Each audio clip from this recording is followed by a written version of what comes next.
বছরখানেক আগে গ্রিন ঢাকা গড়ার লক্ষ্যে টবে গাছ লাগানোর নামে ২২ লাখ টাকা খরচ করে ঢাকা উত্তর সিটি কর্পোরেশন। আমরা ঘুরে দেখতে চাই সে গাছের বর্তমান অবস্থা। বরাদ্দের অর্থে টবের গাছ কতটুকু গ্রিন করতে পেরেছে বর্তমান ঢাকাকে।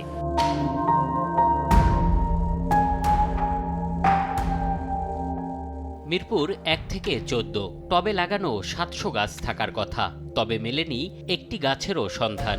স্থানীয় থেকে পথচারী কেউ দেখেওনি টবের সে গাছ।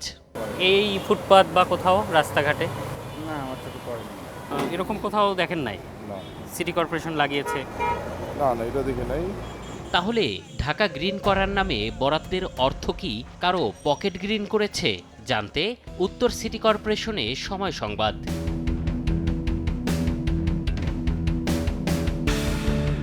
ক্যামেরার সামনে কথা বলতে রাজি না পরিবেশ, জলবায়ু ও দুর্যোগ ব্যবস্থাপনা সার্কেলের কোনো কর্মকর্তা।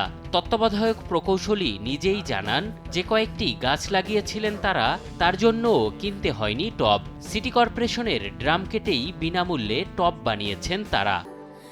স্যান্ডেলিনা সো, রূপচর্চায় আভিজাত্য। আমরা যে ড্রামগুলো এখানে ইউজ করছি সেগুলো কোনো কেনার ড্রাম না, এটা আমাদের যে মশার ওষুধের যে ড্রাম সেগুলোকে আমরা রিইউজ করেছি। গাছ কোথায় প্রশ্নের মুখে দায় স্বীকার করেন আরবরিকালচার কর্মকর্তা।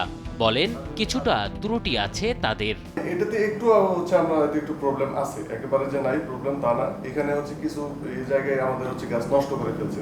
শুধু একটি সড়ক আর ৭০০ গাছ নয়, রাজধানীতে এমন একাধিক স্থানে গাছ লাগানোর নামে অর্থ ব্যয় করছেন তারা। ৭০০ আমরা এখানে দিইনি, আমাদের ১,০০০ প্রত্যেকটা কোথায় কোথায় দিচ্ছে আমাদের লিস্ট আছে, ওইখানে আমরা ৭০০ দিইনি।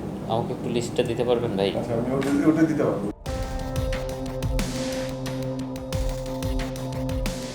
এবার তাদের সে তালিকা ধরে বর্ধিত পল্লবী আবাসিক এলাকায় সময় সংবাদ। এখানে ড্রাম আছে, গাছ নেই। ড্রামগুলো বাঁকা, রং নাই, এসে তখন আমরা বললাম যে আমাদের তো এই যে ড্রামগুলো যে আসছে এগুলো তো কি করতে হবে, রং করতে হবে, এগুলো ড্রেসিং করতে হবে। টোটাল কতগুলো দিবে আনার পরে হয়তো আমরা এবার গাছ লাগাবে, রং করবে, সে প্রক্রিয়াটা হবে যাবে।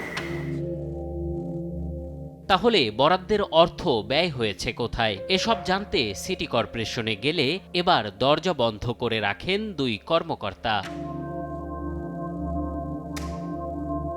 গাছ লাগানোর নামে অর্থ আত্মসাৎকে জনগণের সঙ্গে প্রতারণা হিসেবে দেখছেন এ নগর পরিকল্পনাবিদ। টবের গাছ অথবা গাছ লাগিয়ে সেটা লালন না করার মধ্যে দিয়ে সে গাছগুলোকে হত্যা করলো, তাদের দৃষ্টান্তমূলক শাস্তি হওয়া প্রয়োজন প্রতারণার জন্যে। আর অভিযুক্তদের বিরুদ্ধে ব্যবস্থা নেয়ার কথা জানান উত্তর সিটি কর্পোরেশনের বর্তমান প্রশাসক। যারা এই গাছ লাগায় বৃক্ষরোপণগুলো করেন তারা যদি পরিচর্যা না করে এবং তারা যদি যথাযথ শর্ত মেনে না চলে, তাদের বিরুদ্ধে আমি ব্যবস্থা গ্রহণ করব। সময় সংবাদের অনুসন্ধান বলছে ঢাকা উত্তর সিটি কর্পোরেশনে গাছ ও মাটির জন্য বরাদ্দের ৫৮,৯২,০০০ টাকা লোপাট হয়েছে। এম এ আজিম, সময় সংবাদ, ঢাকা।